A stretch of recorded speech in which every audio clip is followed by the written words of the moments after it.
Hola, ¿qué tal? Buenas noches, bienvenidos a todos. Infinitamente agradecido estoy por todas las personas que ya se van sumando a este en vivo. Bienvenidos a Hijastro del Político, mi nombre es Marcos Montero. Ahora mismo voy a hacer todos los prolegómenos en la medida en que las personas se van comentando. Yo iré explayándome, así como también contextualizaré de qué se trata esto. Inicio con una salvedad, por favor. Díganme si es que todo se escucha bien. Si hay cualquier desperfecto técnico, por favor háganmelo saber ahora. Así no me someto a una ignominia y estoy haciendo ventriculismo y nadie me escucha. Así que por favor los invito a que comenten. De ya les digo que este es un espacio abierto sin ningún tipo de censura, cualquier clase de diatriba, improperio, manifestación pública de enojo. Si usted cree que yo tengo un rostro gluteidal, forma de glúteo, me lo hace saber. Piropos, comentarios, cualquier clase de mensaje que sea inteligible, leíble, bienvenido. Así como también mensajes randoms. Si usted me quiere preguntar si yo vendo queso, totalmente bienvenido ese mensaje. Yo obviamente le voy a responder que no vendo queso, pero bueno, les agradezco nuevamente y toda mi gratitud para con todas las personas que van a compartir, y los invito a hacerlo esta transmisión, así como también con los que comentan. Dicho eso, voy a introducir, dar un pequeño introito para que ustedes sepan de qué se trata esto. Esto es un podcast. Esto significa de que se le da preeminencia, se le da protagonismo a la voz, más, citando las palabras de Marshall McLuhan, en esta sociedad eléctrica sumamente visual, es casi meritorio, menester, que la gente pueda observar nuestros rostros. Entonces he aquí nosotros, y digo nosotros porque en un momento voy a presentar a quien me acompañará. Y bueno, entonces, por si alguien se pregunta, este podcast se publicará semanalmente, por lo menos un programa cada semana. Tendrá distintos sectores, como por ejemplo, paulatinamente aperturaremos otro que se llamará, por poner un ejemplo, Conociendo a. Entonces traeremos a algún político en funciones, abro paréntesis si es que se anima, y trataremos de hurgarle la boca, ¿no?, para conocerlo, porque a mí me parece interesante por lo menos conocer ese sujeto que entra en funciones y nosotros o alguna persona circunstancialmente le dio su voto. Y bueno, me parece un ejercicio democrático interesante. También aperturaremos otro espacio, como por ejemplo podría denominarse Identificándome políticamente. Entonces usted, y abro otro paréntesis importante, el comentario que tenga más likes en esta transmisión, así que lo invito a comentar, será la persona que participará con nosotros en la próxima sesión, y usted se someterá a una inquisición, una serie de preguntas, las cuales, cuyas respuestas nos permitirán identificarlo a usted o con qué ideas comulga políticamente. Entonces es sumamente interesante este ejercicio, por lo menos así lo advierto yo, puesto de creo que estamos volviendo. Van a disculpar el percance técnico, justamente lo advertí, el internet se encuentra muy mal, así que por favor hágame saber si es que está mal el internet o no se escucha. Pero bueno, les decía que nos hicieron hacer un ejercicio en mi universidad en la cual nos enfrentamos distintos adversarios. Éramos varios contertulios que ofrecimos cosas, ¿no? Yo ofrecí pocas cosas, ofrecí casi hacer nada, reducir ciertas cosas. Saqué 3%, tuve que pagar a mi gente para que vote por mí. Y los otros por pinta ya sabían por quién iba a votar. La gente ya sabía por quién iba a votar, ni siquiera me habían propuesto nada. Pero bueno, una anécdota graciosa que bueno, queda allí. Entonces aquí en este espacio será de reflexión, de crítica, de conversación, un espacio libre, ya le digo, sin ningún tipo de censura en la medida en que Facebook lo permita. Lucubraremos filosófica, ideológicamente, desenlazaremos temas y llegaremos, o por lo menos trataremos de arribar en algún puerto interesante. Ahora, ¿por qué HDP, hijastro del político, que así se denomina este podcast? Pues el significado que te ofrece el acrónimo, por lo menos en primera instancia, juega con la doble intencionalidad. Obviamente uno lee HDP y se imagina otras cosas, no lo sé. Hortaliza y alguna otra cosa, mentira. Juega con la travesura, con la irreverencia, obviamente. También sugiere una tautología que hasta la veo menester, puesto de que el hijastro es aquel hijo de una persona, madre o padre, la cual está a su vez casada con otra persona, cuya persona no es necesariamente tu padre o madre biológico. Entonces ahí ya se entabla una relación política, y político también en su primera acepción, alineada al aparataje público, es una persona que tiene como elemento configurativo inmanente el intervenir directamente en la vida de las personas. Es una prerrogativa innata, la cual las mismas, valga la redundancia, prerrogativas, preceptos y principios la obligan a hacer esto.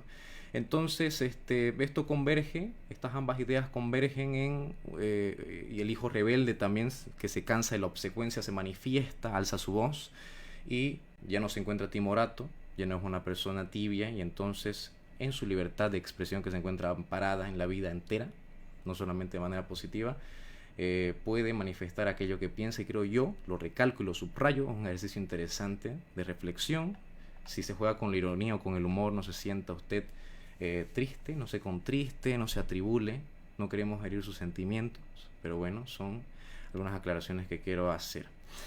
Entonces, se ha puesto de manifiesto que el título sugiere una relación espuria, política, la cual, otra cosa es interesante subrayar este sustantivo, la política no es netamente pública, sino que también esta conversación que vamos a tener ya es política, y la vamos a desarrollar, y usted ya va a entender conforme pase el tiempo. Pero bueno, finalmente dejo de hablar. He hablado, estoy mirando aquí mi cronómetro, 7 minutos y 46 segundos, creo que es suficiente. Cada episodio tendrá a un eximio intelectual que me acompañará, una persona cuya nombradía se vería sometida también en el oprobio, en la ignominia, si yo trato de corresponder verbalmente con todo su mérito intelectual. Así que de una vez lo presento a quien me acompaña. Él es Daniel Flores, ahí ya lo vemos en pantalla. Es estudiante de Derecho y de Relaciones Internacionales, así como también fundador del proyecto Innova de la Gabriel René Moreno. Buenas noches, Daniel, muchísimas gracias por estar aquí. Buenas noches, Marcos, y bueno, buenas noches a todo el público que está presente en la transmisión. Y la verdad, encantado con esa introducción que estabas haciendo. Creo que va bastante en concordancia respecto a lo que buscamos aquí. En todo caso, generalmente he participado en algún tipo de conversatorios en donde generalmente las reglas que se dan por hecho es hablar un poquito ya más en términos más matizados, un poquito más rigurosos, por así decirlo, pero aquí creo que después de la confianza inicial, creo que voy a tratar de explayarme de la forma más sencilla posible, y sobre todo tratar de conversar, reflexionar, y lo más importante que es pensar, y a partir de ahí, pues bueno, cada persona que nos escuchará llegará a su respectiva conclusión. Muy bien, muchísimas gracias de verdad por brindarnos tu tiempo, a educarnos, a conversar. Vamos a hablar justamente lo que el título señala, la historia del liberalismo en Bolivia. Puede generarle confusión, puede que usted al escuchar la palabra liberalismo haga un paralelismo entre el coco y el liberalismo, ¿no? Puede que tenga alguna connotación negativa, pero ya vamos a tratar de ver por qué, ¿no? Otra salvedad, puesto que la vida tiene bastantes vicisitudes. ¿Se escucha bien? ¿Lo escuchan bien a Daniel? Por favor, pueden comentarlo aquí en el chat. Aprovecho y agradezco infinitamente a todas las personas que están conectadas. Los invito nuevamente a comentar. Un saludo a Sandra, Norma Marta, Eriquita, Joao, Gloria, muchísimas gracias por estar aquí. Por favor me dicen si se escucha bien, nuevamente les digo. Muy bien, perfecto, gracias, muchísimas gracias. Bueno, dicho eso, ahora sí. Aquí Daniel generosamente me brindó bibliografía al respecto, puesto de que yo soy un ignorante. Así que voy a dar mis percepciones, y en base a eso ya Daniel me dirá si mi visión se encuentra divorciada de la realidad, me corregirá, o por lo menos aprenderemos ciertas cosas. La historia del liberalismo en Bolivia es sumamente curiosa, porque yo la advierto y de pecho digo que mi tesis es meramente nominal. Leemos, por ejemplo, algunos intelectuales como el señor H.C.F. Mansilla, leemos a Ferran Gallardo, leemos la misma carta orgánica y los discursos propiciados por el señor Eliodoro Camacho, leemos, por ejemplo, a Guillermo Frankovich, aterrizamos capaz a la misma tesis de un eclecticismo manifiesto, o por lo menos un liberalismo nominal, o por lo menos también una sinécdoque. Con esto quiero decir de que se toma la parte por el todo, se barniza esa parte y se la lastra capaz con el sustantivo de liberalismo. Eso es lo que yo he llegado a entender, Daniel. Ahora, por favor, explayate y decinos capaz qué es primero el liberalismo, y de ahí cómo ha vivido Bolivia la historia del liberalismo. En primer lugar, tienes mucha razón respecto al adjetivo barniz. Es una palabra bastante acertada en lo particular a esto que queremos tratar de explicar. Personalmente, sí, a partir de aquí van a ser puras percepciones, por así decirlo, por más que algunas personas pueda llegar a molestarle. Pienso de que el liberalismo, si bien, como tú ya has mencionado, tiene connotaciones, hay básicamente partidos políticos que surgen y le dan el significado que les da la gana, por así decirlo. Lo más interesante es que no es algo que va, es algo que va bastante en concordancia respecto a los proyectos liberales que existían en otros lugares del mundo. Es decir, el liberalismo termina siendo esa palabra flexible, por así decirlo, esa especie de bolsa, en donde los distintos proyectos políticos que hemos tenido en la historia del país han visto ahí generalmente algún tipo de oportunidad para seducir al electorado, a los votantes, etcétera, etcétera, o construir un proyecto político y a partir de ahí, utilizando la palabra, pues bueno, lo de siempre, adoptar elementos que les podrían haber convenido y de hecho les convenieron. El caso del Partido Liberal, valga la redundancia, fue el partido que más años gobernó en la historia del país. Gobernaron 20 años seguidos, obviamente hubo ciertos cambios, y a partir de ahí, pues bueno, hay aspectos que no irían tanto en concordancia respecto a un liberalismo más moderno. Hay muchas personas que opinan, con mucha razón, que dicen, el liberalismo, nunca hemos tenido un liberalismo en Bolivia, no ha existido porque siempre hemos tenido un Estado que ha sido interventor, que ha sido planificador, que ha direccionado la economía, etcétera, etcétera. Yo pienso que esa visión es una postura acertada, pero tiene más que ver con un liberalismo que es actual, un libertarismo en último caso, no tanto con un liberalismo que sería un tanto clásico, más relacionado a la idea de república, más relacionado a la idea de nación, que fue algo que funcionó bastante en su momento aquí en Bolivia, y sobre todo pienso de que entender un poquito las lecciones de la historia del liberalismo en Bolivia nos ayuda un poquito a pensar y captar cuáles han sido los problemas de cualquier proyecto político que funda su base en la ideología, es decir, en las ideas, en tratar de llevar esas ideas, ese estudio que trata y procura ser siempre objetivo, a un plano político y por así decirlo más real, cómo estas ideas que terminan en primer lugar en unos libros llegan a Bolivia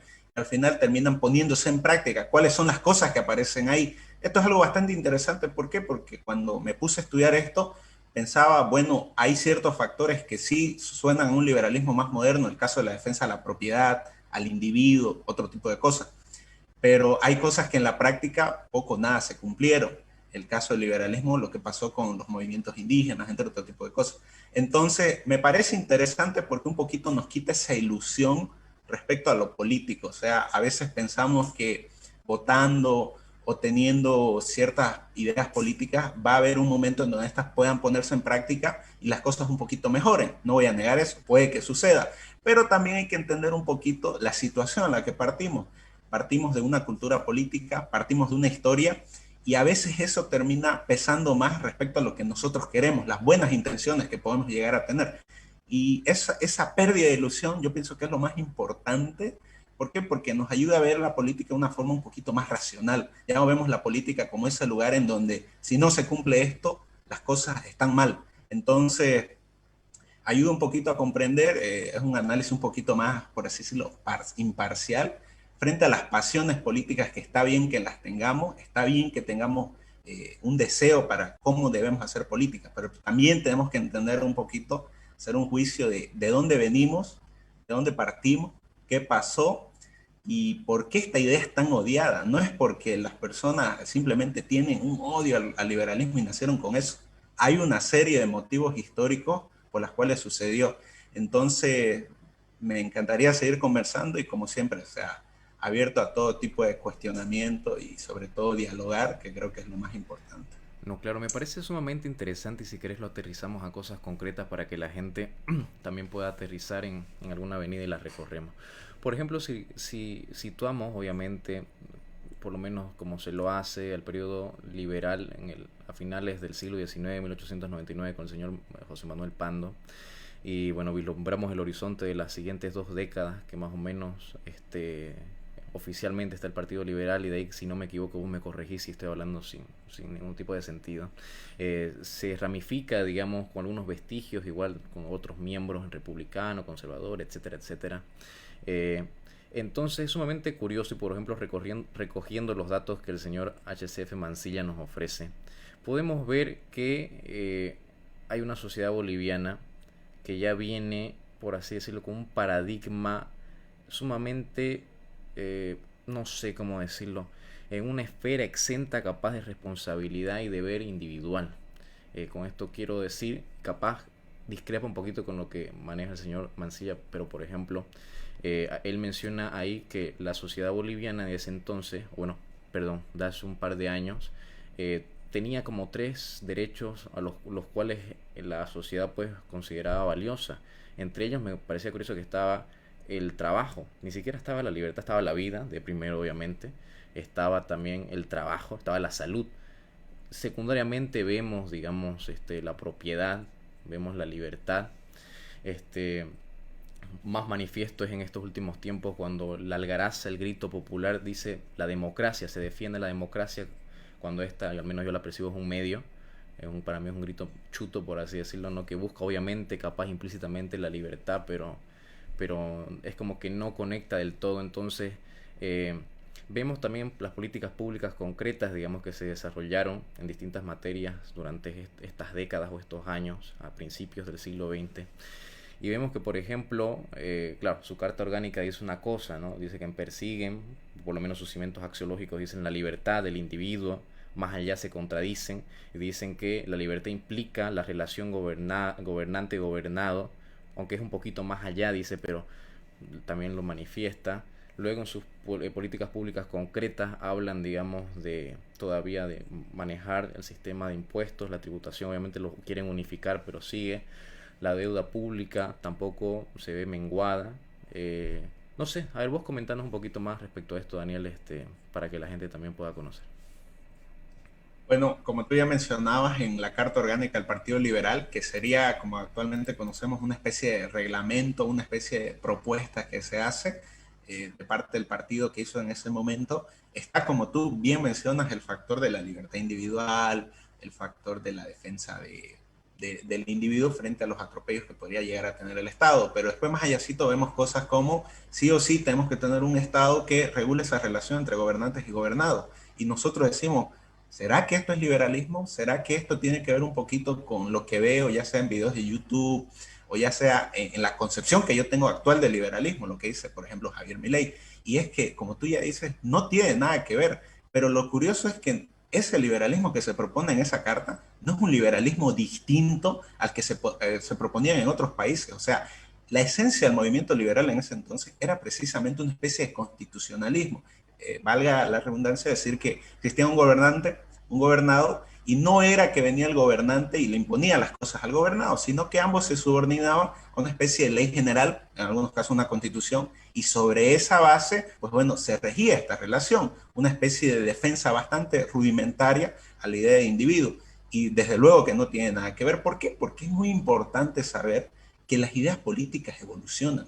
Algunas personas conciben los términos políticos o la filosofía política como si fuera una especie de revelación que nunca va a cambiar en el tiempo. Y esto no es así. La historia nos demuestra que generalmente las ideas políticas, como tú ya sabes, se adaptan al contexto, a lo que se viene. Esto Mancilla lo expresa muy bien. O también terminan adaptándose, pero ya en la práctica. Y es en ese momento donde las personas llegan a decir cosas como, nunca tuvimos un verdadero socialismo. ¿Por qué? Porque lo que está en el libro no es lo que se hizo en la realidad. Y también podemos llegar a tener un ejemplo en el liberalismo. No hay tanto liberalismo aquí porque no está tanto lo que dice en el libro.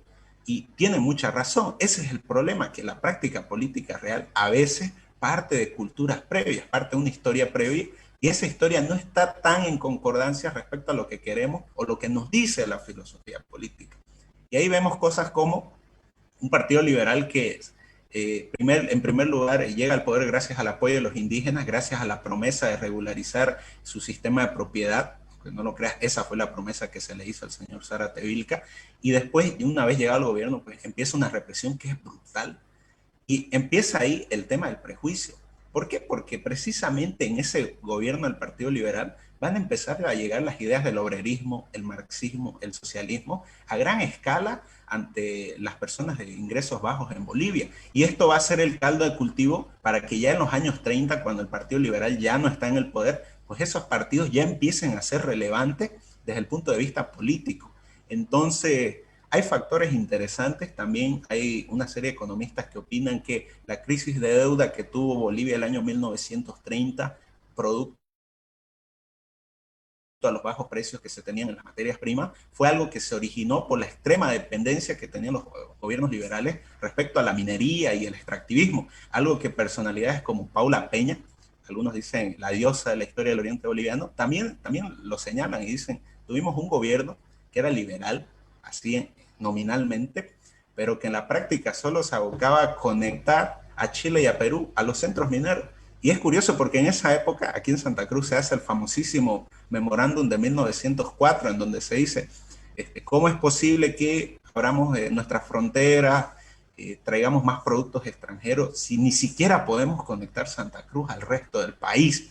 Entonces es un proyecto que no es compartido por todos los actores políticos y que desde luego nominalmente es liberalismo, pero ya en la práctica se convierte en otra cosa. Y esto no es solo en Bolivia, es un fenómeno político particular en Latinoamérica y algunos proyectos que se intentaron hacer en Europa. No, me parece sumamente interesante y me abriste distintas avenidas por las que quiero recorrer. Es sumamente interesante, lo subrayo pero por ejemplo, dos cuestiones o dos tópicos que ponen, creo yo, de manifiesto, así de manera diáfana, que el liberalismo propiciado en ese momento aquí en Bolivia fue meramente nominal, es que en el mismo libro del Partido Liberal, digamos que son sus obras completas, la Carta Orgánica, el discurso de Leodoro Camacho y demás cuestiones, al principio, por lo menos antes de llegar al medio en ese libro, dice el Partido Liberal acata o por lo menos quiere concretar 4 cosas específicas, ¿no? Entre ellas menciona el engrandamiento del aparataje militar, ¿no? Solidificar, dice, militarmente a Bolivia. Habla de subsanar de alguna manera las vicisitudes que tenían con Chile y encontrar una salida al mar sí o sí. Ahorita se me acaban de ir las otras dos, no sé si vos te acordás, pero, o sea, no van en concordancia, digamos, con lo que postula, por ejemplo, el liberalismo en sí. Y al final, lo último, con lo que cierra, y creo que es la cereza sobre el pastel, dice el Partido Liberal en cuestión se cimienta bajo el siguiente dogma. Para empezar, el liberalismo ya tiene cierto miramiento con la palabra dogma, aunque creo que es intempestivo, pero igual, y dice, hay 3 valores que, bueno, si los miramos a la luz de, por ejemplo, la teoría de John Locke en el segundo gobierno civil, el tratado del segundo gobierno civil, no concuerdan estos tres baluartes, los cuales son Dios, patria y libertad, si no me equivoco, ¿no? Ahí entra, por ejemplo, el elemento religioso y el patriotismo. ¿Qué reflexión, por ejemplo, puedes brindar respecto a esto? Es interesante que acabas de tocar el tema religioso. Podríamos decir de que sí hubo un componente bastante liberal en ese aspecto. Recordemos que con el Partido Liberal, allá una vez en el poder, inicia la secularización de las actividades públicas en el país. Y es interesante porque el Partido Liberal en esa parte sí es algo que historiadores rescatan mucho.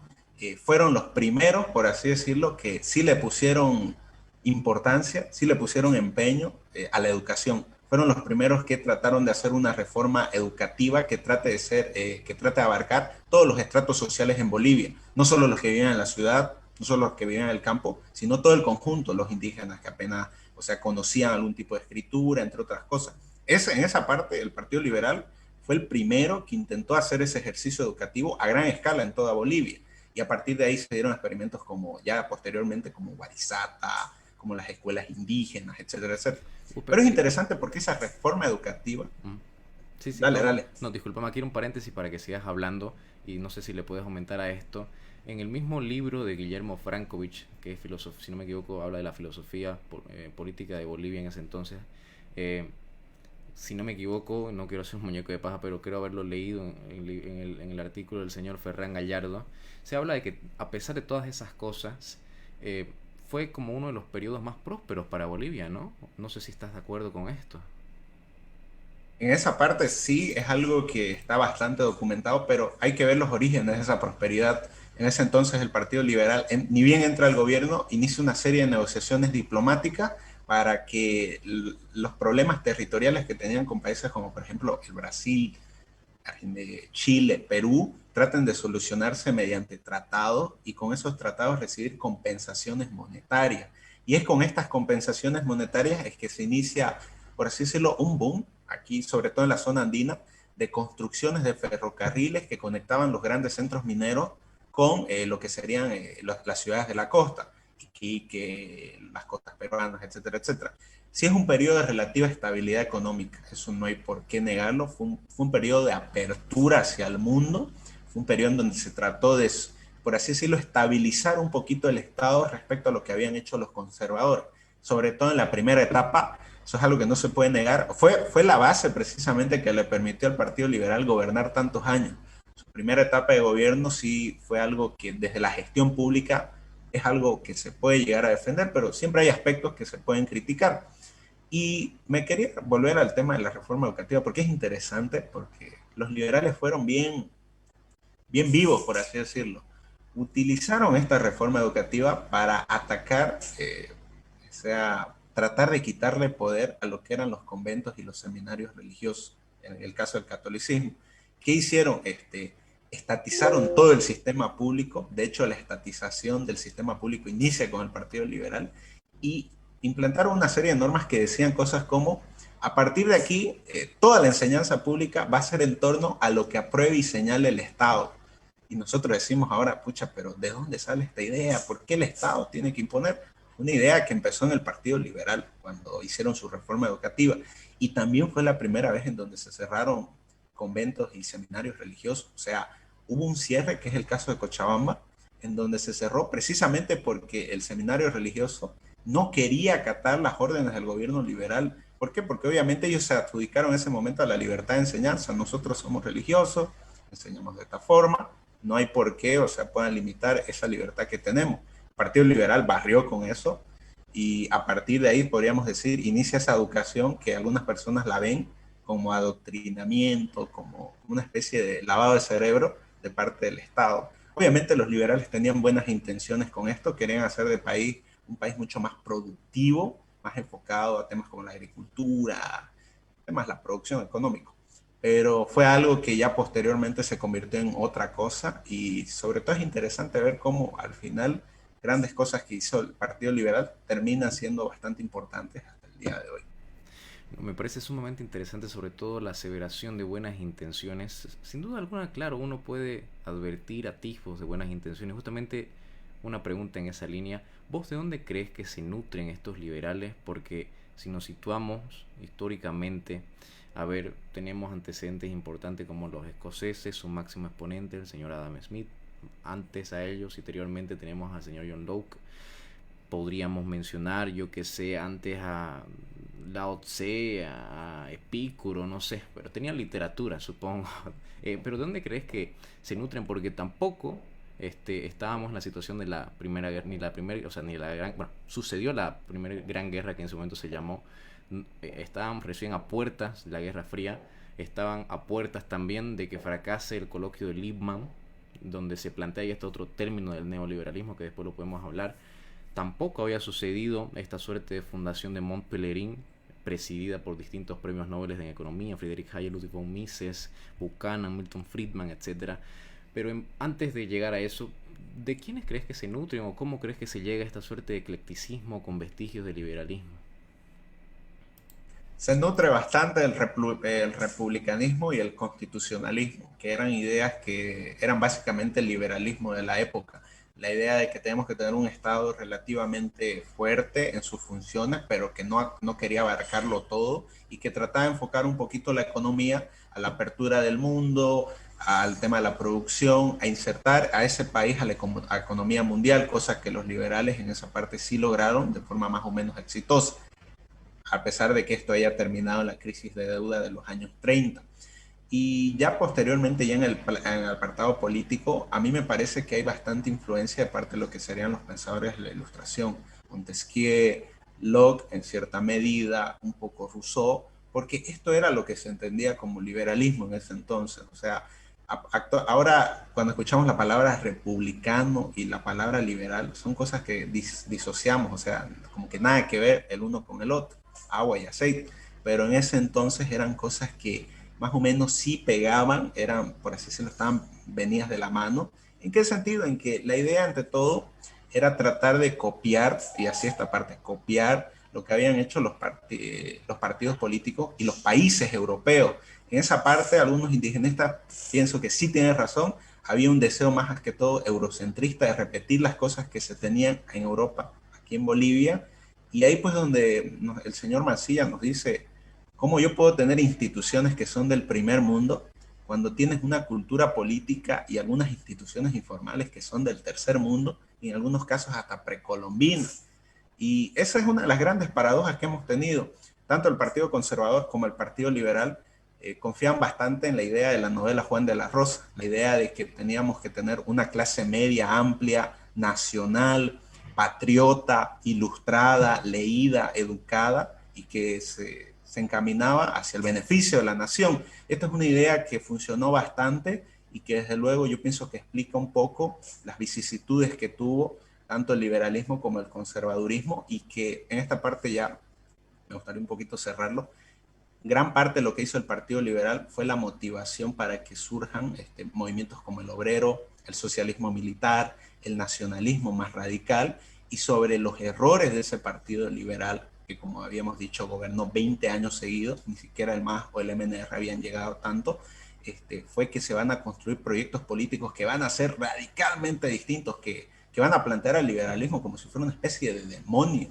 Bautista Saavedra, que va a ser el primer presidente que ya no es liberal, 1925, a partir de 1925, va a ser un presidente que va a plantear las cosas del liberalismo como si fuera una especie de individualismo egoísta, que la fantasía de este intento que quieren hacer de copiar las cosas de Europa. O sea, a partir de ahí empieza una política que es aversiva respecto al liberalismo, o sea, por el nombre en parte y en parte por los errores que sí los cometió el Partido Liberal. Entonces, a partir de esa versión, ya pues empezamos con ciertas cosas que ya terminan recién, por así decirlo, en los gobiernos militares, y el C21060 que no se planteó como una medida liberal, sino se termina planteando como una emergencia, una situación de emergencia para tratar de estabilizar más o menos el asunto económico. Entonces, la situación varía y es interesante ver al final cuáles fueron los errores y qué pasó después. No, sumamente interesante y aquí trae otra cuestión. Voy advirtiendo a la gente que en 2 minutos vamos a hacer una pequeña pausa por el tema de bajo presupuesto. Pero algo que quería traer a colación antes de que se nos vaya es el tema del indigenismo, ¿no? Por ejemplo, yo conozco aquí dos autores bolivianos. Uno de ellos es el señor Franz Tamayo, Postilla, hay una universidad con su nombre, el otro es Alcides Argueda, que hablan de esta cuestión de la mística de la tierra, del indígena, y aquí no me voy a poner a desglosar tampoco tanto porque no es que tampoco sean muy amables con él, ¿no? Cual Che Guevara que en sus diarios en sus distintas visitas por distintos pueblos trata a los bolivianos de animalitos, a los africanos de unas personas con aversión, animadversión a la ducha, al baño, por eso mantenían su alcurnia. Pero independientemente de ello, ¿vos cómo crees que concretamente aterriza el indigenismo, indianismo? Algunos hacen una distinción aquí en Bolivia. ¿Cómo ves que en base a una teoría capaz de mediación, ¡fup!, aterriza y entonces se utiliza como bandera o baluarte a día de hoy, por ejemplo? Para algunos, como Silvia Cusicanqui, el indigenismo empieza con los gobiernos conservadores cuando trataron, imponieron así a la fuerza, a las balas prácticamente, un sistema de propiedad privada en comunidades indígenas que tenían un sistema de propiedad comunal. Para esos autores, ese es el inicio de una reivindicación indígena en torno a la tierra. ¿Por qué? Porque recordemos que los indígenas en la época de los españoles no tenían tanto problema al respecto. O sea, ya cuando empieza la república, ya tienen un problema respecto a reconocer esa propiedad y a partir de esa idea es que van a empezar los conflictos, ya van a empezar la idea del obrerismo. Y esto es algo muy importante porque el indigenismo, aquí ya como práctica política, es algo relativamente moderno. Generalmente los partidos socialistas, los partidos marxistas, los partidos obreros, no consideraban al indígena como un sujeto político, consideraban más al obrero, al artesano, a la persona que estaba en la ciudad trabajando. Esto es interesante porque muestra un poquito esos cambios que existen y la evolución de las ideas políticas que siempre está ahí. Muy bien, permitime un segundo, Daniel, vamos a conectarnos nuevamente, por favor, puesto de que ya se terminó la reunión por Zoom. Quiero en este pequeño intermedio agradecer infinitamente a todas las personas. No estamos terminando una transmisión en sí, sino que vamos a hacer nuevamente una reunión para poder seguir conversando con Daniel.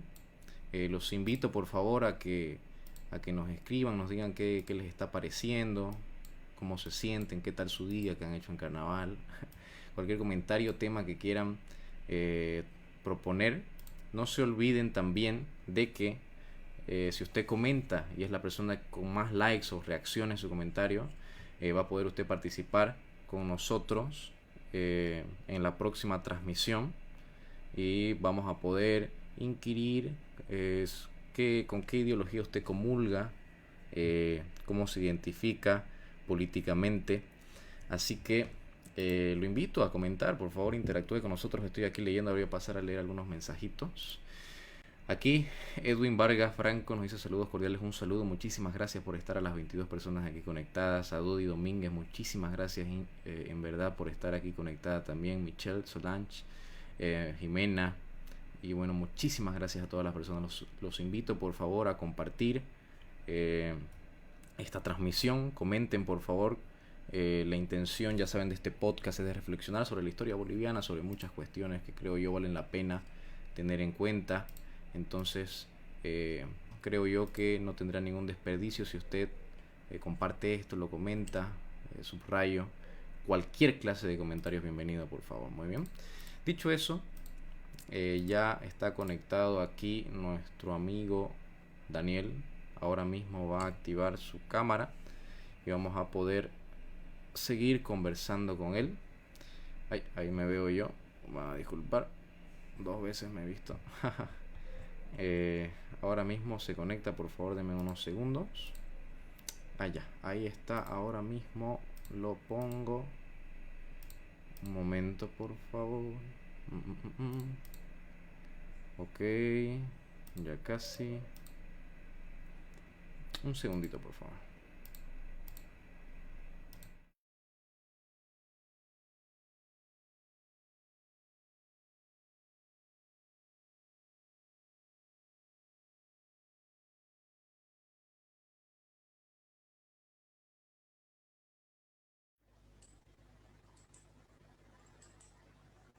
Muy bien, ahora sí. ¿Me escuchás bien, Daniel?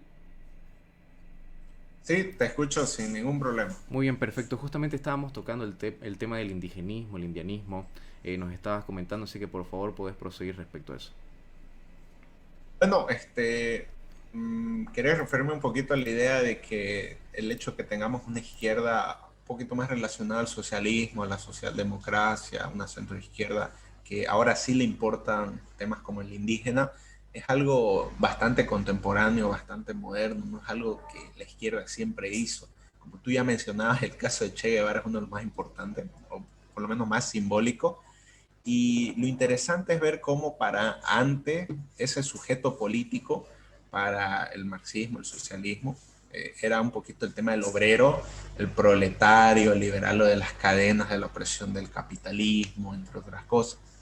Y después teníamos situaciones de indígenas que no estaban tan sujetos a, por así decirlo, prácticas económicas o bueno, ocupaciones económicas propias del capitalismo, por así decirlo. O sea, que vivían más en términos más rudimentarios, agricultura, ganadería, en algunos casos como viviendo en haciendas, etcétera, etcétera.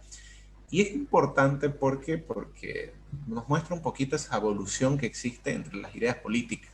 Los sujetos políticos no son los mismos, varían, y me parece que esta reflexión también es acertada para ese liberalismo que no parece tanto respecto a lo que ahora pensamos como liberalismo. Ahora cuando decimos liberalismo, pues bueno, se me viene a la cabeza que quiere reducir el Estado, que quiere una economía más basada en el sector privado, que quiere cierto respeto por las libertades individuales, que el individuo esté ante todo y que el Estado esté de forma más secundaria, por así decirlo, y en algunos casos hasta su desaparición, el caso del Estado. Pero ese liberalismo, o sea, no era tal en ese entonces. Tenemos un liberalismo más relacionado a la idea de inserción mundial, a la idea de un fortalecimiento del Estado en la idea, en la función que debían tener y que se le asignaba a ese Estado. Entonces, como esas ideas políticas cambian, esas ideas políticas varían, me parece muy importante entender esto porque es el origen de tanto prejuicio al liberalismo. Ese prejuicio inicia con los errores del Partido Liberal, con los errores que se cometieron, con cómo se trató a los indígenas, cómo se trató al movimiento obrero. Literalmente el Partido Liberal prohibió cualquier forma de sindicalismo o cualquier forma de organización obrera. algunas personas tuvieron que huir. Es lo que pasa siempre, o sea, un partido político cuando ya está muchos años en funciones de poder, pues bueno, ya empieza a desarrollar una lógica interna bastante corrupta, bastante corporativa, bastante de aspectos cerrados, o sea, no cualquiera podía entrar a ese partido y era una especie de élite, especie de logia, entre otras cosas. Entonces, esos factores inician cierto odio y desprecio al liberalismo, algo que van a hacer los republicanos después, lo van a manifestar de forma abierta, y ya después los obreros lo van a hacer respectivamente, van a considerar que el liberalismo tuvo errores económicos, que fue la causa de la pobreza aquí en Bolivia, algo que puede considerarse relativamente cierto o no, pero la cuestión es que, por así decirlo, el hombre de paja ya estaba ahí, y se hicieron muchas cosas para alimentar ese hombre de paja. Entonces, cuando ya tienes ese hombre de paja, pues bueno, ¿qué te queda? Atacar, difamar, lo que ustedes quieran. Y sobre esa base, pues bueno, ya hasta el año 1950, el Partido Liberal ni siquiera existe. O sea, no sigue existiendo, pero nominalmente ya no tiene mucha importancia política. Y ya posteriormente los partidos que imperan y sí tienen relevancia son el Partido Nacionalista, la Falange Socialista, que era un partido fascista, los partidos del militarismo, los partidos socialistas, los partidos obreros. O sea, el liberalismo como propuesta política va a reducirse de ser un partido que gobernaba a ser un partido que ni siquiera va a poder sacar un escaño. Ya el Partido Liberal desaparece completamente en los años 70 y hasta ahora un partido liberal así que se proclama como tal no ha tenido una relevancia política en la coyuntura nacional. No, maravilloso. Justamente dos disquisiciones propias de la conversación que estamos teniendo. Una sola manera, no tan de anécdota, sino para ponderar, por ejemplo, actualmente, en vistas a estas elecciones subnacionales que tienen lugar el 7 del próximo mes, hay un candidato a la gobernación que se llama el señor Roger Martínez, si no me equivoco, candidato por Frente para la Victoria, el cual se denomina libertario. Es curioso, yo lo entrevisté. Independientemente de todas las políticas que él, claro, quería impulsar, creo yo, no sé vos después de que termine de hablar me puedes corregir o disentir, postular a cargos que no sean al de la máxima magistratura, creo yo, lo convierten a uno en una suerte de oxímoron o antinomia, puesto de que las competencias y el marco al cual uno se encuentra circunscrito lo obligan necesariamente o a ser un arquitecto o a disponer de recursos, digamos, y hacer ciertas cosas, capaz de disminuir un impuesto departamental, municipal, pero creo yo que no se pueden llevar a su máxima expresión y nos haría honor a lo que, por ejemplo, el señor Alberto Venegas Lynch dice, que el liberalismo no se lo puede cortar a trozos, digamos, a trazos, ¿no? Otra cosa es que, por ejemplo, el tema del indigenismo es sumamente curioso y la gente sabe que es sumamente o meridianamente, no sé, manifiesto. Aquí lo pueden ver a día de hoy el actual vicepresidente, el señor Choquehuanca. Espero que por decir esto no me censuren, que ya llevo varios videos siendo censurado y siempre lo digo, aprovecho para los que están en vivo. Es un señor que tiene, creo yo, un poeta frustrado en su interior. Allá hace un par de lustros, cuando fungía como canciller bajo la tutela del Ministerio de Relaciones Exteriores, escribió un libro intitulado ¿Cuál epopeya épica del Don Quijote? Vivir bien, la cual creo yo sirve para hacer un contraste, un paralelismo curioso.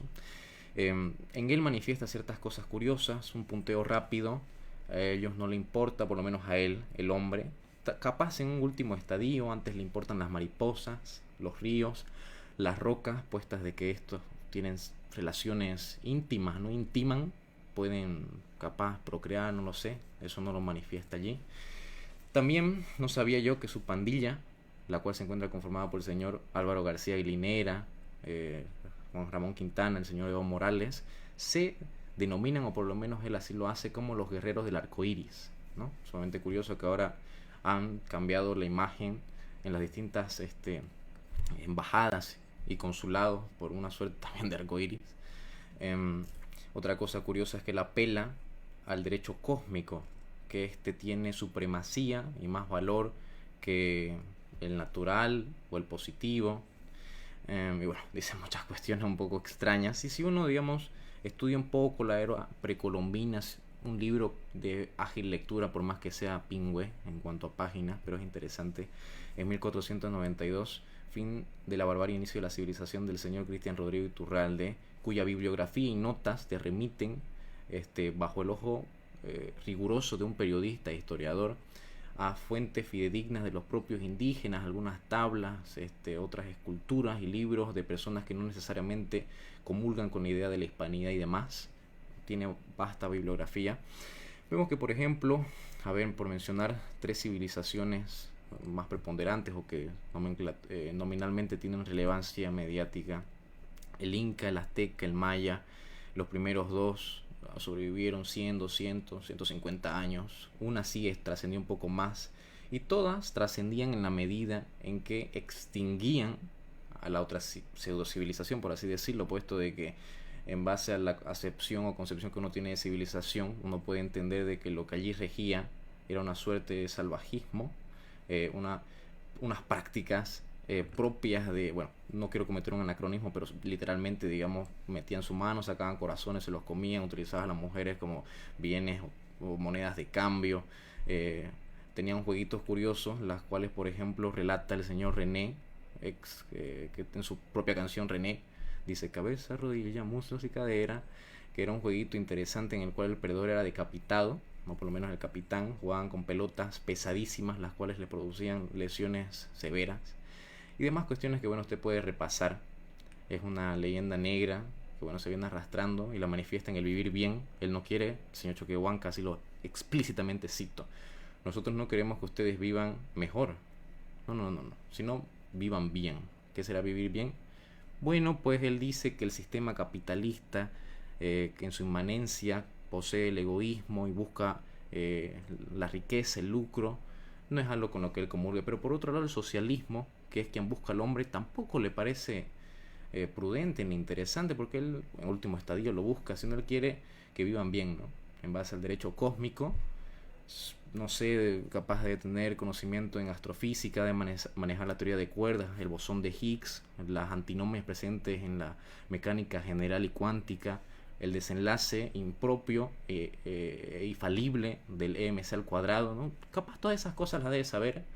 Somos ignorantes, capaz yo aquí hablando cualquier cosa, pero bueno, ya ni me acuerdo por qué hice esta disquisición, ya me acordé. Era para traer el tema del indigenismo, que, bueno, es una bandera profiláctica, por no decir otra palabra, que, bueno, utilizan estos conformantes de los distintos lenocinios. Ojalá no me censuren, de verdad, porque no me censuren, pero bueno, es interesante. Yo dije que es un espacio sin censura, podemos hablar de lo que sea y ser crítico también con lo que esté mal, ¿no? O sea, no solamente contra ciertas personas. Pero bueno, para saltar o pasar la página, otra cuestión que quería tocar era el tema del neoliberalismo. Si bien nos estamos enfocando al liberalismo, poquito vamos a tocar esta parte. Y es que es curioso porque, a ver, primero, el neoliberalismo en su contexto prístino, capaz primigenio, por primigenio capaz nos remontaríamos a Ludwig von Mises cuando dice neoliberalismo, pero al de Alexander Rostow, cuando acuña este término en el coloquio Lippmann, si no me equivoco, en el 38, allí se planteaba una suerte de no sé, socialdemocracia, o sea, liberalismo intervenido, digamos, ¿no? Allí discrepa, o sea, la gran mayoría vota a favor. Esto lo narra el comunicador Lucas Carena, o por lo menos lo pueden leer, digamos, en cualquier artículo del coloquio Lippmann. Otra parte se manifiesta en disensión, y bueno, sucede lo que es la Mont Pelerin y demás cuestiones. Pero en base a esto, ¿por qué crees que ha calado esta connotación negativa del neoliberalismo?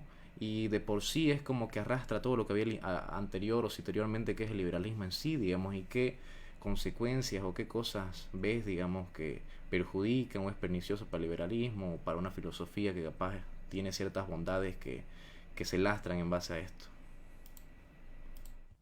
Bueno, ya el tema del neoliberalismo, a partir de ahora, cuando me refiero al neoliberalismo, no lo trato de hacer de una forma despectiva. Como tú ya sabes, o sea, ya algunos liberales dicen que no es liberalismo, porque había intervención estatal, había un estado de bienestar, era una especie de socialdemocracia con un sector privado relativamente fortalecido. Ya hablando ya del tema del liberalismo, encontramos, como tú sabes muy bien, ese cambio que existe dentro de la doctrina liberal. O sea, ya existe un cambio en el sentido de que vamos a tener una serie de economistas, teóricos políticos, que van a tratar de fundamentar su filosofía política, ya no tanto en el naturalismo liberal propio de la Ilustración, ya no tanto en la idea del constitucionalismo propio del utilitarismo inglés, sino más bien en los beneficios que traería una economía de mercado a esa economía que se planteaba planificada, centralizada y controlada absolutamente por el Estado, que era lo que proponía más o menos los partidos socialistas, los partidos comunistas en esa época. Y es interesante, ¿por qué? Porque existe ese cambio y como las ideas políticas evolucionan, van a surgir pues los autores que tú ya mencionas, la Sociedad Montpellerin, el caso de Milton Friedman, el caso de Hayek, el caso de Mises, los economistas que ya son una insignia o un logo, por así decirlo, del liberalismo actual.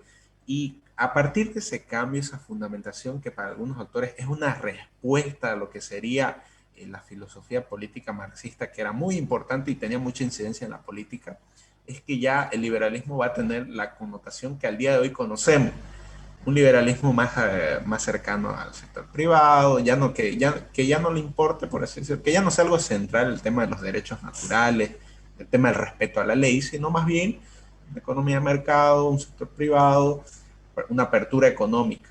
Y ahora es interesante, ¿por qué? Porque tenemos que estudiar un poquito, aprender un poquito, cómo es que este nuevo liberalismo, por así decirlo, ya no tenía nada que ver con el anterior, tenía pocas cosas, se trata de poner en práctica aquí en Bolivia.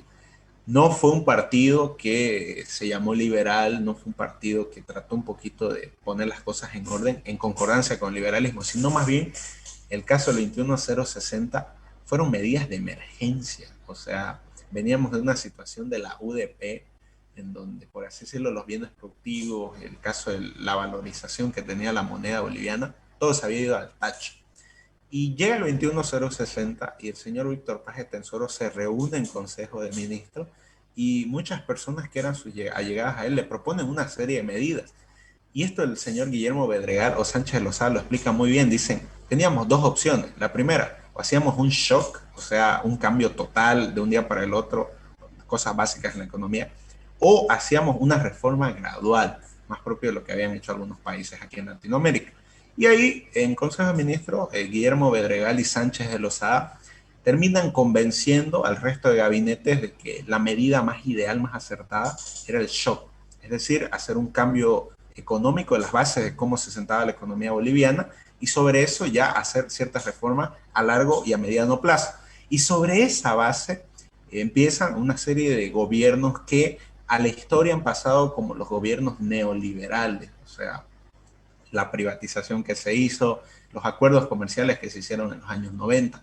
Y es un liberalismo que se entiende dentro de sus propios límites.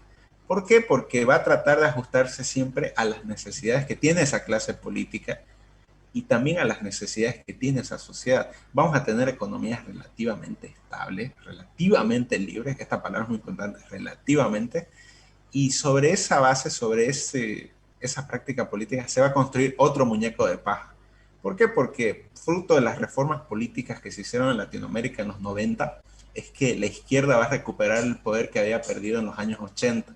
Recordemos que los años 80 son consideradas la década perdida aquí en América Latina por el desastre económico que supusieron muchos gobiernos.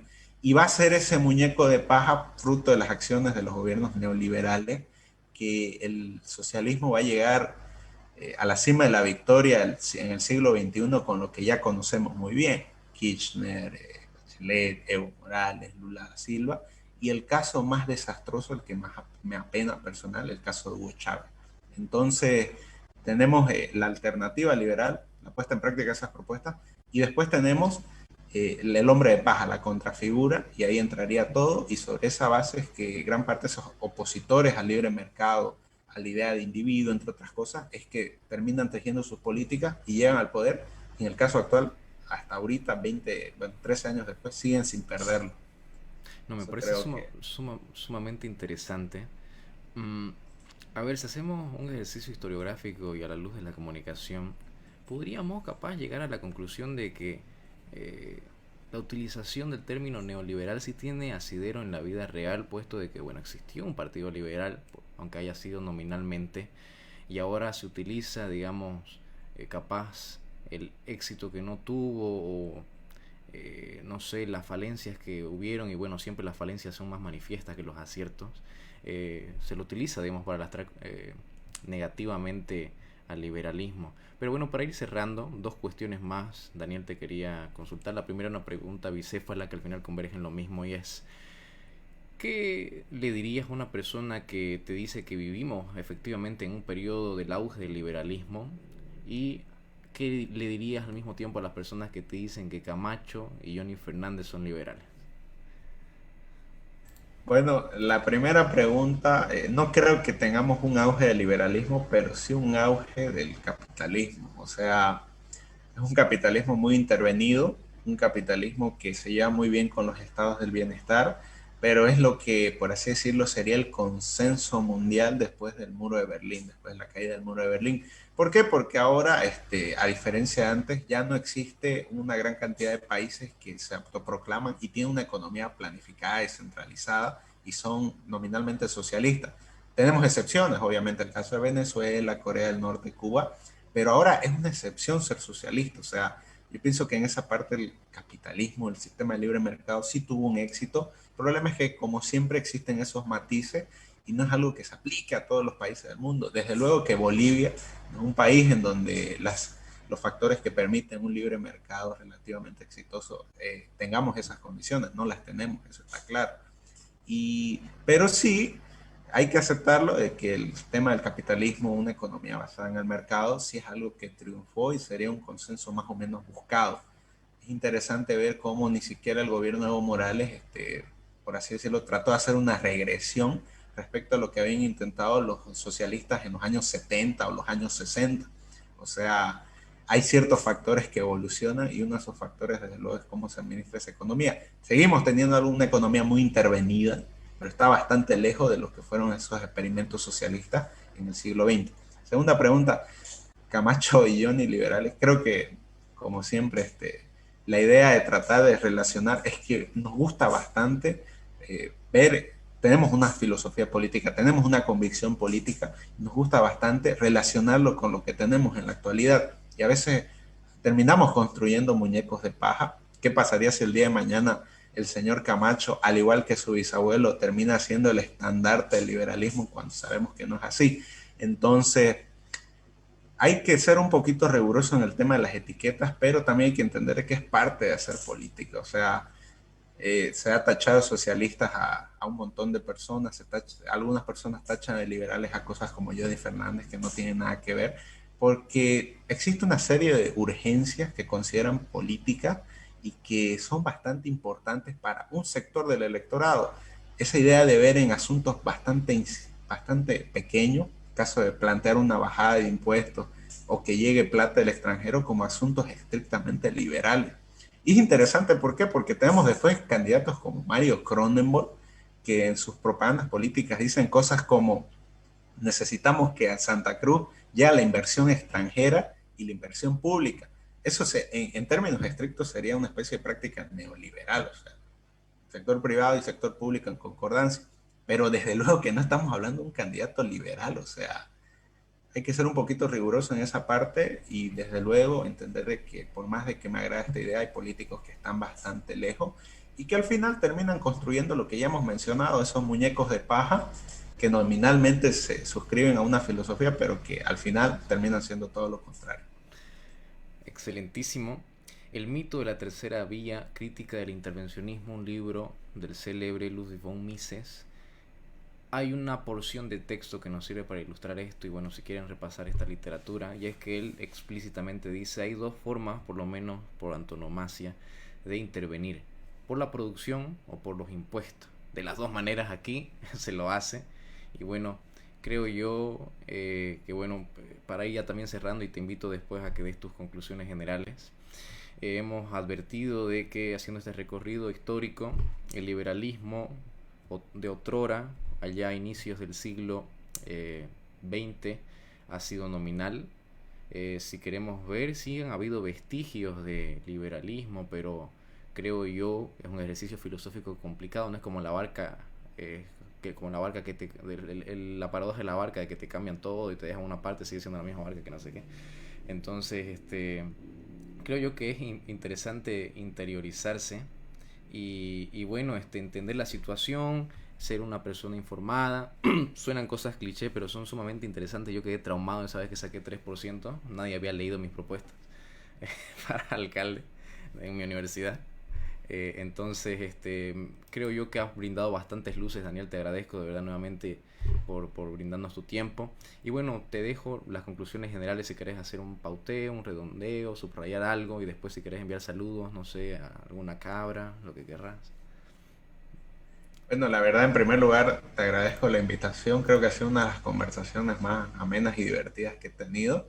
Y bueno, en conclusión, diría que las personas que buscan un proyecto liberal en el corto plazo aquí en Bolivia, en el aspecto político, tendrían que tomar necesariamente el aspecto cultural y la historia a la que partimos. Aquí venimos de décadas en donde la idea de neoliberalismo, la idea de mercado, la idea de capitalismo ha sido ampliamente desde distintas partes de la opinión pública vilipendiada, mancillada, por así decirlo. O sea, el capitalismo para algunas personas sería lo peor, el invento del egoísmo, la desidia humana, entre otras cosas.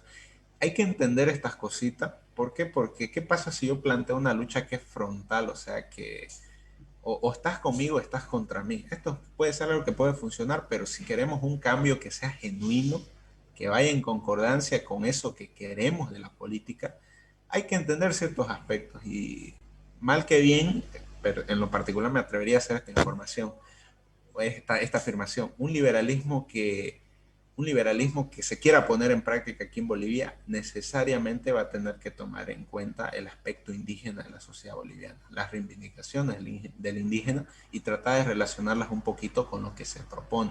¿Por qué? Porque si nos desentendemos de lo que ya existe, pues bueno, después no nos sorprendamos con que al final saquemos 1 o 2 o 3%. O sea, hay que entender ciertos aspectos y ante todo tratar de que esa sociedad entienda de que hay cosas que sí hay que mejorar por el bien de este país. El caso de fortalecer el sector privado, yo pienso que eso es algo sumamente necesario, sin importar de qué ideología política venga. O sea, hay factores que sí son necesarios para nuestra convivencia y para las políticas públicas y que desde luego el liberalismo propone unas alternativas que sí son coherentes y que han sido exitosas. Pero ¿qué pasa si las personas no tienen esa confianza, que no confían en esos resultados? Entonces tenemos un problema cultural y puede que ya pasar lo que pasó en Chile. Un gobierno que sabemos lo que hizo, asesinó personas, pero que hizo una serie de medidas económicas sensatas, pero que 30 años después esas mismas personas terminan aborreciendo ese modelo, quieren eliminarlo completamente. En algunos casos quieren destruir eso que hizo crecer e hizo resaltarlo respecto a lo que había alrededor. Entonces es muy importante entender eso y ante todo que una política pública es exitosa en tanto tenga resultados y en tanto esté aprobada por esa opinión pública. Hay que entenderlo, por más de que nos gusta hablar contra la democracia y todo, hay que entender de que lo que opina la gente sí importa y esas demandas que ellos tienen sí importa y hay que saber comprenderlas. Creo que eso sería lo último que diría y bueno, encantado con tu invitación y bueno, a partir de aquí yo supongo que cerraríamos. No, sumamente interesante el redondeo que has hecho respecto al tema indígena. Da para otro coloquio entero conversar eso aquí en Bolivia. Nuevamente te agradezco toda mi gratitud. Quiero cerrar con lo siguiente. Voy a parecer un típico cliché liberal. Para empezar, yo no tengo ni una sola certeza, sino más bien puedo ofrecer dudas, así que no confíe en nada de lo que digo. No confíe en la provisionalidad, más no en la relativización de la información, puesto que la verdad es una. Y cito al señor Hayek, si no me equivoco, en su libro La fatal arrogancia, en un apéndice que habla acerca de la importancia y el acento que tiene que hacer uno sobre las palabras. Y él narra amenamente lo que hace la comadreja, creo que lo recoge de Shakespeare.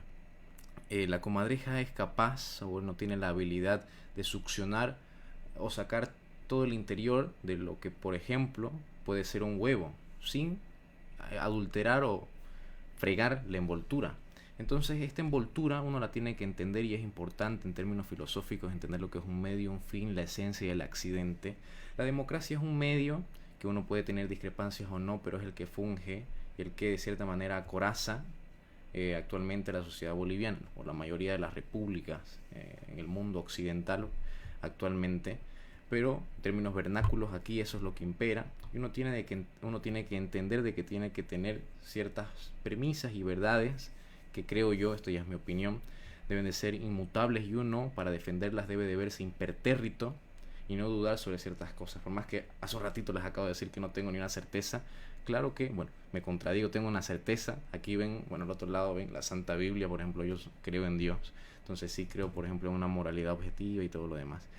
Pero a lo que quiero llegar es que uno tiene que tener bien presente ciertos conceptos, ciertas ideas, ciertas cosas, e identificarte políticamente te ayuda, no necesariamente etiquetarte, digamos, si es que sentís alguna, yo qué sé, inquina, o simplemente aborreces la etiqueta, te sirve, digamos, para poder congeniar y poder vislumbrar la realidad a la luz de distintas ideas que interiormente se conforman de palabras. Por eso es importante en la comunicación entender el proceso dialéctico, no en términos hegelianos, sino el devenir del conocimiento, o cómo el sistema epistemológico funciona. Bueno, ya me está botando el mismo Zoom. Dicho eso, ahora sí me callo, así de ipso facto. Daniel, los invito a que sigan a Daniel. Tiene un proyecto, como bien mencioné al comienzo, Innova. Pueden buscar la página en Facebook, Innova, sin H, INNOVA. Es un magnífico proyecto de la Gabriel René Moreno, que preside Daniel junto con otras personas, creo, en la cual, bueno, dan información valiosísima. Creo yo que también cubre cierto apéndice del periodismo tuerto, o cojo por lo menos, que apela al periodismo de consecuencias, y le dan la información a usted, estimado amigo, que es un titular, una información quieta, parcial, puesto de que cualquier intento de objetividad no deja de ser subjetivo. Esto es una premisa de la comunicación. El periodismo de causas, la que te muestra el detrás de escenas, la noticia en movimiento, creo yo, y es la que yo trato de propiciar aquí, la que les va a servir a informarse. Entonces el proyecto Innova me parece sumamente interesante en estos tiempos de virtualidad, de contacto telemático. Pueden allí informarse, hay varias conferencias, dan certificados, ¿no? Si quieres comentar un poquito, Daniel, ¿qué puede encontrar la gente en Innova? Bueno, la verdad, Innova es un espacio político en la universidad que plantea asuntos como la educación, una educación que procure mejorarse día a día, el emprendimiento, la innovación en la gestión pública. Y últimamente, como ustedes bien saben, la pandemia nos ha limitado bastante en este proyecto, pero hemos tratado de profundizar mucho en la idea de una educación que sea accesible para todas las personas, procure ser gratuita y que, ante todo, facilite habilidades de aprendizaje, conocimiento a la persona sin importar su origen. Y creo que este es uno de los aportes que hemos desarrollado bastante en este tiempo de pandemia, y desde luego tenemos mucho más por hacer. Hay muchos factores que hay que cambiar en la universidad, y que desde luego desde ese proyecto vamos a tratar de mejorar. Un asunto, y creo que con esto cerraríamos, antes de que las personas utilicemos Zoom, Meet, lo que sea de forma masiva, ya como proyecto en la universidad ya planteamos el tema de las conferencias virtuales antes de todo esto, por así decirlo, el 2019, y puede que para una persona signifique, sea algo insignificante, pero tomen en cuenta de dónde partimos. La Universidad Gabriel René Moreno es una universidad que en términos de aprendizaje no se ha modernizado mucho, y que desde luego que hagamos una conferencia que sea virtual, bilingüe, una representante de una ONG en Estonia, fue algo que a partir de ahí, pues bueno, marcaría el futuro de Innova, y que desde luego siempre vamos a tratar de desarrollar. Los invito a seguir la página, a seguir las actividades, y desde luego que puedan aprovechar eso que brindamos a todas las personas. Maravilloso. Ahora sí, con esto ya cerramos, le hemos dado vuelta. Muchísimas gracias de verdad, de corazón, Daniel, por dar tu tiempo para enseñarnos, educarnos, darnos luces. Síganlo, los invito a todos ustedes, y bueno, les agradezco. A vos estoy despidiendo, Daniel, muchas gracias. Yo voy a cerrar. Gracias, bendiciones, que te vaya bien. Y bueno, a todos ustedes, amigos, ahora sí vamos cerrando. Muchísimas gracias de verdad si han llegado y han tenido paciencia hasta este momento. Como les dije, advertí al comienzo, vamos a tratar de asiduamente, cada semana por lo menos, hacer un sector de Hijastro del Político, en el cual reflexionaremos bajo el ojo crítico, bajo la mirada pormenorizada, rigurosa, siempre obviamente con el margen de la equivocación propia de imberbe, capaz como yo, por ejemplo, o simplemente de la fragilidad humana, ¿no? De la naturaleza caída del hombre. Somos hijos de Dios, si bien estamos hechos a imagen y semejanza de Él, o por lo menos esta es mi perspectiva la cual yo defiendo. Siempre está ese margen de error propia de la naturaleza caída del hombre. Pero bueno, dicho eso, los invito por favor a compartir este episodio de HDP.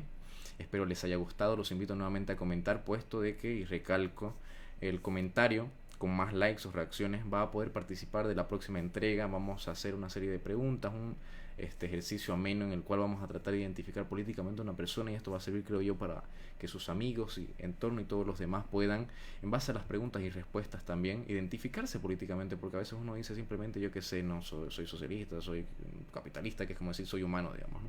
Entonces creo yo son nociones y categorías importantes y que nos van a servir mucho para la vida. Pero bueno, dicho eso, de verdad infinitamente agradecido, y bueno, espero de verdad Dios los bendiga, lluvia de bendiciones en sus hogares, y bueno, los colme de alegría y de dicha. Cuídense, que estén bien. Chao, chao.